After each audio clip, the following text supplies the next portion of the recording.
Et salut à tous et bienvenue dans une nouvelle vidéo. Ouais, je teste un nouveau style, vous me direz ce que vous en pensez. Je ferai ça peut-être dans certaines vidéos. Je trouve ça sympa vu que les jours frais commencent à arriver de manière sympatoche. Donc voilà, j'essaye de mettre le bonnet, un beau bonnet Blink-182. Bref, on s'en branle. Bienvenue. Oh la vache. Bienvenue donc dans ce nouveau retour de film qui portera sur le film J'irai où tu iras, qui est un film français réalisé par Géraldine Nakache. Bon, salut, hein. Non, non, je déconne. Non, on va quand même être sympa. On va quand même être sympa, c'est pas parce que c'est un film français que c'est forcément mauvais. Sauf que là, c'est une comédie française, donc ça aide pas. Pourquoi je suis allé voir ça? En fait, j'avais une séance le mercredi 9 octobre. Je suis allé voir un film à 22h. Mais comme c'était long à patienter, du coup, je suis allé voir J'irai où tu iras avant, histoire de. Enfin, vous voyez, de pas me faire chier pendant trop longtemps. Parce que partir de chez moi à 21h30 à vélo pour aller jusqu'au ciné, non merci. Sans façon. Donc je suis allé voir J'irai où tu iras, je savais vite fait de quoi ça parlait, déjà j'ai vu la bande-annonce, j'ai fait ouais si tu veux, pourquoi pas, bon. Ça peut plaire à des gens, je ne suis peut-être pas le public cible, hein, le public visé. Alors qu'est-ce que c'est l'histoire Alors ça raconte l'histoire de Vali, je sais pas si c'est son vrai prénom, mais enfin Vali joué par Géraldine Nakache, qui est une chanteuse occasionnelle, enfin elle est intermittente du spectacle, elle joue genre dans des mariages, et le film s'ouvre d'ailleurs sur elle et son groupe qui joue J'irai où tu iras de Jean-Jacques Goldman et Céline Dion, qui est une chanson tout à fait correcte, hein, qui est très, très sympa dans les soirées. Si vous faites les soirées classiques, comme je les appelle, où il y a la Macarena, les démons de minuit, tout ça, vous savez, ce genre de tubes que je ne peux plus écouter tellement je les ai entendus et du coup j'en ai marre, vous mettez J'irai où tu iras, normalement ça passe, ça devrait passer, les gens peuvent être contents. Donc, elle a une opportunité de passer une audition pour être choriste pour Céline Dion. Son père, qui est joué par Patrick Timsit, qui à la base devait l'accompagner, parce que les auditions sont à Paris, on sait même pas où ils vivent d'ailleurs. On sait même pas quelle est la ville. Peut-être qu'ils l'ont dit, ou que c'était intégré, mais je l'ai pas vu. Et donc il peut pas l'accompagner parce que on vient de lui découvrir une maladie qui doit être traitée urgemment Ça se dit urgemment? Ouais, enfin incessamment par chimiothérapie. Et la première séance de chimio, d'ailleurs, le premier rendez-vous, est le jour même des auditions de sa fille. Donc comme il ne peut pas l'accompagner et qu'il n'ose pas lui dire qu'il est malade et que, voilà, pour pas inquiéter sa fille, il demande à son autre fille, qui est jouée par Leila Bekti, qui s'appelle Mala, je crois. Un truc comme ça, Mala ou Nala. Et sauf que les deux sœurs ne se parlent plus depuis un petit moment et semblent ne pas s'apprécier outre mesure. Mais Mala va quand même accepter, je crois que c'est Nala, hein, elle va quand même accepter de conduire sa sœur juste parce que voilà, elle ne veut pas contrarier son père parce que là, pour le coup, il lui a dit la vérité à son autre fille. Voilà, il y a une fille à qui il masque un peu la vérité et une autre à qui il balance la vérité sans problème parce que oui, mais tu sais, ta sœur, elle est fragile et tout machin. Ouais, ouais. Le personnage de Leila Bekti d'ailleurs qui est une infirmière. C'est super intéressant. Alors qu'est-ce que j'ai pensé du film? Honnêtement, ça va. Je m'en foutais, donc je suis allé voir le film sans trop de pression et j'ai pas trop mal apprécié le film, ça se regarde quoi, il y a des moments plutôt drôles, mais je sais pas quel autre film Géraldine Nakache a pu réaliser, je sais qu'elle en a réalisé quelques-uns, mais alors là, enfin, on sent qu'elle veut faire une comédie, je trouve que l'humour est trop forcé des fois. Genre quand ils arrivent aux auditions, il y a le repère des fans de Céline, et bon ça je peux vous le dire parce qu'on s'en fout. En fait le film se passe au moment où René Dion, le mari de Céline, est décédé. Et tu vois la réaction des fans et tu dis oh là là, est-ce que c'est pas forcé au max quoi. Enfin tout le monde pleure alors qu'ils l'ont jamais rencontré, mais enfin ça fait genre ouais regardez ceux qui sont fans de Céline, c'est des hystériques, enfin ils sont complètement en barge. Bon, en tant que métalleux, moi, je veux dire, j'ai déjà eu cette espèce de sensation, genre, mais oui, mais on est une grande famille, et puis après, t'analyses le truc et tu fais, en fait, on s'en bat les couilles, non? Grande famille, ah non, non, non, j'ai pas envie d'être de la même famille que Zach Wilde qui sort sur scène, Limp Bizkit Sucks Cox, tu fais, oh non, j'ai pas envie, ah, j'ai pas envie, ah, je sais pas, non, non. Peut-être parce que j'écoute plus Limp Bizkit que Zach Wilde, Allez savoir.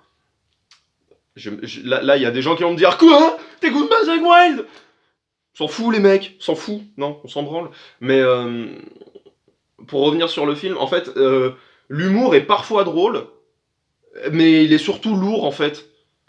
C'est-à-dire que c'est vraiment les scènes qui traînent et où on fait que répéter la blague. Et ça devient super pénible, genre, elle a dit ça, mais non, j'ai pas dit ça. Mais si t'as dit ça, ah j'ai l'impression qu'elle a dit ça, mais t'es sûr que j'ai dit ça, mais ouais t'as dit ça, mais je suis sûr que t'as dit ça, mais non j'ai pas dit ça. Enfin, oh ta gueule, fais ta gueule. Et ça arrive plusieurs fois dans le film, mais heureusement qu'il y a quand même, bah ça va qu'il joue bien en fait. Leila Bekti joue super bien et il y a une scène très forte entre les deux frangines qui est super intéressante. Et vraiment, c'est là où je me suis dit, où il n'y a pas les frissons de gêne. Vous voyez, ce genre de truc, quand vous voyez une scène un peu gênante au cinéma, vous avez des frissons, de la chair de poule en mode pourvu qu'elle se termine vite. Là, ça va, enfin, t'as vraiment un petit pincement au cœur et tu fais, ah, Sarah qu'elle a pas tort. Le film m'a un poil intéressé dans le sens où, comme je suis musicien et que j'aimerais être musicien, du coup, ça me parle un peu le côté genre, bah, qu'est-ce que tu fais, arrête musicien, enfin c'est con, enfin les critiques vis-à-vis de la musique. Mais là, ça reste quand même intéressant le côté, mais ça te sert à quoi d'être choriste? C'est tu fais le même métier, mais t'es dans l'ombre et tout le monde s'en branle. C'est pas faux, hein? C'est pas faux, c'est pas inintéressant comme suggestion, hein. C'est vraiment intéressant, hein. C'est pas idiot. Qu'est-ce que je peux vous dire d'autre? La musique est pas tant que ça présente, en vrai. Il y a pas beaucoup, un petit peu, mais pas trop. C'est pas genre, on n'a pas tout le film, à chaque moment, une musique qui nous rappelle Céline Dion ou un truc, genre, ah, regardez, c'est sympa. Il y a pas d'allusion à Titanic, par exemple, et là, je suis déçu. D'ailleurs, en parlant de Titanic, je fais une parenthèse, mais la chanson My Heart Will Go On, voilà, vous la connaissez, la chanson de Titanic, le Near, far, wherever you are. Oh, je dois avoir l'air ridicule. Bref, et cette chanson, les Dragon Force en ont fait une reprise. Allez l'écouter, je vous jure, allez l'écouter, c'est à mourir de rire. Ils ont sorti un dernier album, d'ailleurs, faudra que j'aille l'écouter. Korn aussi, d'ailleurs, putain, j'ai plein d'albums à écouter. Mais j'ai vu ça, en fait, j'ai vu un truc sur scène, ils avaient ouvert un truc de jeux vidéo, parce qu'ils sont très fans de jeux vidéo, les Dragon Force, je suis pas sûr que ce soit le Z-Event, je sais plus quel truc c'était. Ils ont fait un petit concert de 50 minutes, et ils ont joué My Heart Will Go On.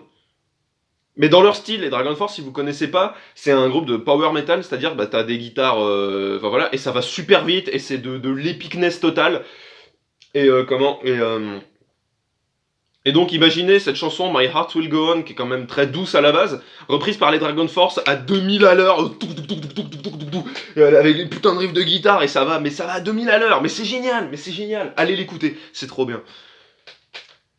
Qu'est-ce que j'ai repéré d'autre sur le film? Moi, ce qui va me rebuter, c'est que c'est des relations de famille qui me touchent un peu, parce qu'il y a tout ce côté des non-dits.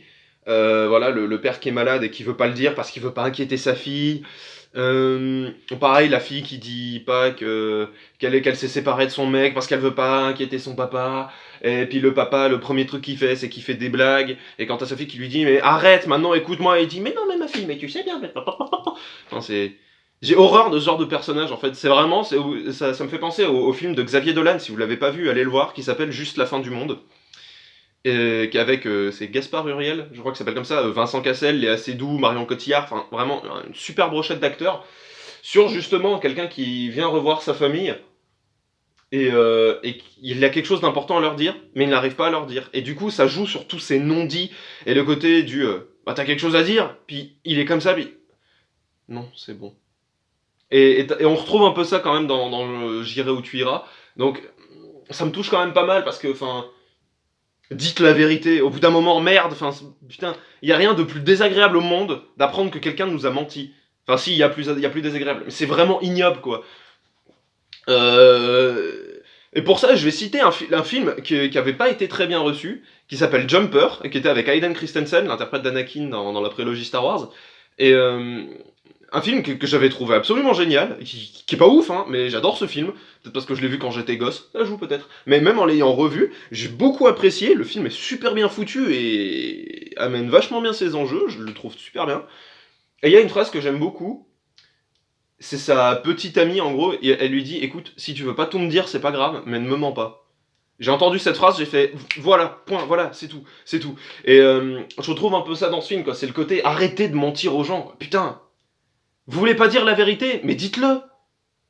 À la limite, dites-le ou dites ouais, faut que je te dise un truc, mais j'arrive pas à te le dire. Je sais pas, j'y arrive pas, je m'en sens pas le courage. Et pour l'instant, j'y arrive pas.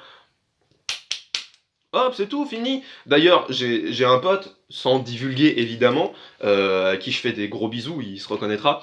Voilà, j'ai un pote qui traverse une mauvaise passe, enfin voilà, un moment un peu difficile.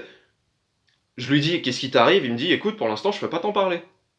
Enfin, je veux pas t'en parler, parce que c'est pas encore réglé, et voilà. Et en tant que Camille, c'est vachement dur, quoi, le côté...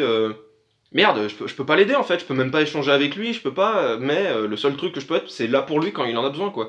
Et donc, bah, ce que j'ai fait, bah, c'est que, bah voilà, de temps en temps, je prenais un peu mes distances, voilà, t'es pas obligé d'envoyer tous les jours un message en mode alors ça va mieux, tout se passe bien, il y a de l'avancée, au bout d'un moment ça perturbe aussi, mais c'est non, voilà, chacun fait un peu sa vie de son côté, puis de temps en temps, au fait, tiens, bah, on a une séance ciné, est-ce que ça t'intéresse, machin, pour se détendre, oui, non, fini, voilà, et il a pas voulu me dire ce qui arrivait exactement, c'est pas grave. C'est pas grave, juste il me dit, bah là il y a quelque chose qui va pas, je peux pas t'en parler. Ok, ok, ok. Et ça sert à rien d'insister. Et donc quand je vois dans ce genre de film un père qui fait que des blagues, que des blagues, que des blagues, que des blagues, parce que voilà, comme le personnage de Leila Bekti est une infirmière, elle quitte son hôpital pour lancer son propre truc de médecine, je crois. Les travaux n'avancent pas, et son père donne de l'argent. Et elle lui dit, mais arrête de donner de l'argent, je t'ai rien demandé. Mais si, mais non, arrête, je veux pas que tu donnes. Mais si, enfin voyons, nanana. Bon, après, il a des arguments qui se tiennent en mode, mais toi, mais tu rêves de voyager, t'as jamais voyagé, ça fait combien de temps que t'as pas pris de vacances? Bah voilà, garde un peu ton argent, moi je peux donner, donc il a pas tort non plus sur ce coup-là. Mais bref, enfin c'est, écoutez un peu ce que les gens ont à vous dire, laissez-le moi en commentaire, ça aussi, faut qu'on en parle. Le film, en gros, j'ai fini l'analyse du film, maintenant je vais débiter ce qui me dérange dans la vie de tous les jours. S'il vous plaît, dans les commentaires, dites-le moi. Est-ce que vous aussi, ça vous énerve, mais à un point pas possible, quand vous êtes au resto avec des membres de votre famille et que les adultes font mais non, c'est moi qui paye, mais non, c'est moi, mais non, c'est moi, non, c'est moi qui invite, c'est moi, mais non, c'est moi. Combien de fois j'ai envie de dire putain, payez tous les deux, vous paierez moins cher. Ah, que ça m'agace. Soit tu prends les devants dès le début et tu dis c'est moins qu'un vide, point, et ta gueule, mais au moment de payer l'addition, qui c'est qui paye? Ben c'est moi qui paye. Mais non, c'est moi qui paye, je vais payer. Mais non, je vais payer. Ben payez tous ensemble. Putain. Ah, que ça me saoule. Pardon. Je m'énerve pour rien. Mais il faut que je vous parle de ce qui me dérange aussi, ok? Parce qu'on a une communauté, vous voyez, une communauté. J'ai raté ma blague. J'ai raté ma vanne.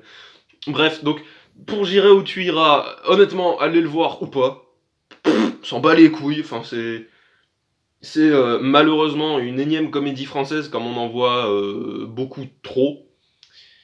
Et que malgré une histoire plutôt sympa, une histoire de famille intéressante, des acteurs qui sont pas mauvais, enfin, mis à part tout ça, c'est un peu du déjà vu quoi, le côté on se parle pas, il y a un truc qui va vite fait nous rassembler, va y avoir un moment alcoolisé, un moment confession, et puis voilà, après déroule, vas-y en haut libre quoi. Il y a un moment justement, je suis un peu obligé de vous le spoiler, de toute façon on s'en fout, vous irez pas le voir, mais si déjà il y a plus de 2 personnes qui regardent cette vidéo, ce sera déjà un exploit. Mais il y a le moment où on annonce aux candidats que René Dion est mort, donc ils sont tous en panique en mode mais qu'est-ce qu'on va faire Les mecs ils arrivent, fait, oh, déjà ceux qui l'annoncent, mais tu sais c'est limite une caricature quoi. On vient d'apprendre quelque chose de difficile. Avec en plus un putain d'accent canadien. On vient d'apprendre que René est décédé. Et déjà, t'as tout le monde qui fait. Et toi, t'es. Ils ont l'accent québécois. Oui, je rigole quand il y a un Québécois. Je surveillais une expo là, il y a pas longtemps. Il y a des Québécois qui sont venus me voir. Je leur ai dit, vous voulez pas rester ici, qu'on discute toute la journée, que je sois de bonne humeur tout le temps. Sérieusement, je vais partir au Canada, je vais partir au Québec, quoi. Au moins, je serai de bonne humeur tous les jours. Non, mais qu'est-ce que je voulais dire? Ah merde! Oui, donc quand ils annoncent que René est mort, il y a un des fans, à un moment, qui monte et qui fait une minute de silence pour René. Donc tout le monde se met comme ça, baisse la tête, et t'as la sœur de Vali, donc t'as le personnage de Leila Bekti, qui fait vous faites quoi là? Bon, je t'attends là-bas, chut, c'est une minute de silence, chut, chut. Puis pendant la minute de silence, après elle fait bon, je me fais un café, t'en veux un? Chut, bah quoi, ça fait plus d'une minute. Alors ça, par contre, la scène est un peu drôle, encore que. Mais là, faut qu'on parle d'un truc. Si vous faites un jour une soirée avec moi, n'importe laquelle, là je pense qu'il y a la Coupe du Monde de rugby, et souvent pendant les matchs de rugby, enfin souvent, ça arrive souvent qu'il y ait des minutes de silence pour, voilà, pendant les matchs de Coupe d'Europe, de Top 14, n'importe quoi, il y a une minute de silence. Si vous êtes avec moi ce jour-là, et que vous me parlez, pendant la minute de silence, je vais vous lancer un regard, il y aura écrit ta gueule connard. Là pour le coup je me sens vraiment concerné. Personne ne parle pendant les minutes de silence, bordel. Au bout d'un moment, je veux dire, c'est un minimum. C'est juste un minimum, c'est juste du respect. Alors je sais, il y en a qui connaissent pas, mais non, non, non, non, non. Les minutes de silence, je rigole même pas avec ça. Il y a quelqu'un qui parle pendant une minute de silence, il se prend une claque. Ou du moins un regard vraiment noir, quoi. Juste le... Je ferai juste ça, le...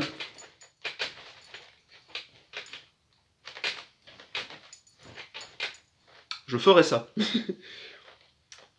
Bref, voilà à peu près ce que j'aurais à dire. C'était beaucoup trop long pour le film, mais bref, j'espère au moins que ce sera rigolo.